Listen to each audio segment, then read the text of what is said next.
Mr. Secretary, one of the things that we've worked very hard on in North Dakota is developing the unmanned aviation systems in the Grand Forks region. And we have a test site there, the Great Plains Test Site. We've worked with the Grand Forks Air Force Base. We have a technology park there, Grand Sky Technology Park.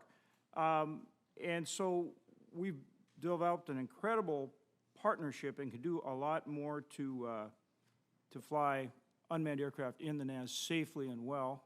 We've been working with Bill Nolan, the acting administrator right now. He has been helpful, and we appreciate it. What can you do to help us continue to advance that industry?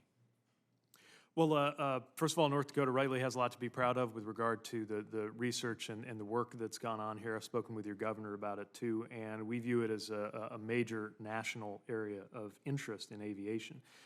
These uncrewed aircraft systems, or UAS, are, we think, going to transform a number of aviation uses, and some of those maybe sooner than people think, especially with regard to use cases like deliveries to remote or rural areas for urgently needed pharmaceutical supplies, something we're supporting a little bit of research on through our SMART grants.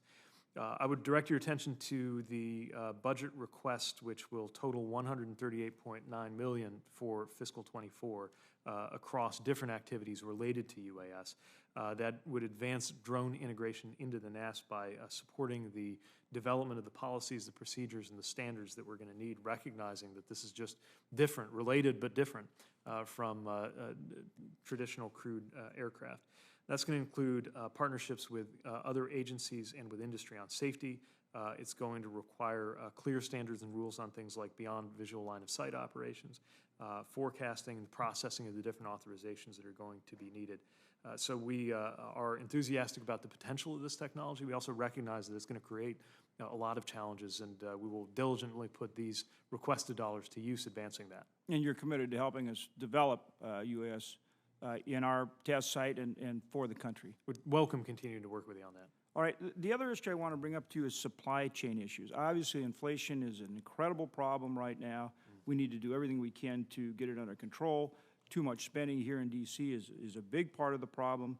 But the supply chain issues are a huge issue, and that involves everything from farmers getting containers, loading those containers at the ports, getting adequate truck drivers. I just recently saw that the AGC, Associated General Contractors, said that they're not able to get enough skilled tradesmen.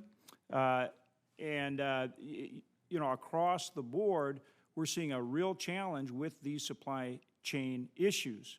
Obviously, in some cases, it's too much regulation. In some cases, they're not able to get the people, just the whole gamut. So we've got to get people back into the workforce. We've got to train them expeditiously. We've got to make sure that small business doesn't have a regulatory burden that holds them back from doing what they need to do to knock down these supply chain barriers and get this terrible inflation down, which is, as you know, very difficult for the American people. What are you doing to make sure that we solve these supply chain issues? Well, agree, this continues to be a major concern, and it's driven by a number of factors. Certainly the extremely low unemployment rate right now is a factor, and the fact that the economic demand and the growth in our economy came roaring back at a pace that even the most optimistic scenarios just a couple of years ago didn't anticipate has put strain on the system. Let me mention a nearer-term effort and then a longer-term view.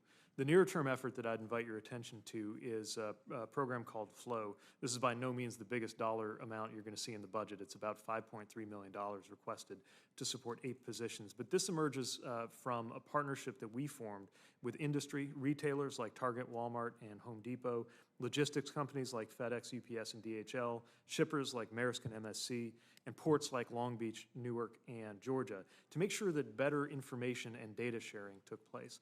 And to your point about small business, the very biggest firms sometimes have their own supply chains and are not feeling the pinch in the same way that, for example, my in-laws' family business does when they can't get the hardware that they need on time and can't exactly send a ship to go get it. We will be able to do more work with this so-called FLOW program that I think will make a big difference, and would also just echo your point that this is connected to the fight against inflation. Certainly encouraged to see that the cost of ocean shipping in the Pacific is down 80%, because we know that when it was at those sky-high rates, that's one of the things that led to inflation at its peak that we observed a few months ago. There's a long way to go in making sure that we address those issues. We need to see more help for small business to really get through these supply chain issues. Agreed. And if I could just point to one other thing, we're also mindful of this in our grant making and the infrastructure work that we're doing, that we've got to shore up the infrastructure that those supply chains move across, even while we're working to support the private sector doing what it does best. Thank you. Thank you very much, Secretary. Thank you for your testimony today. Thank you for your partnership.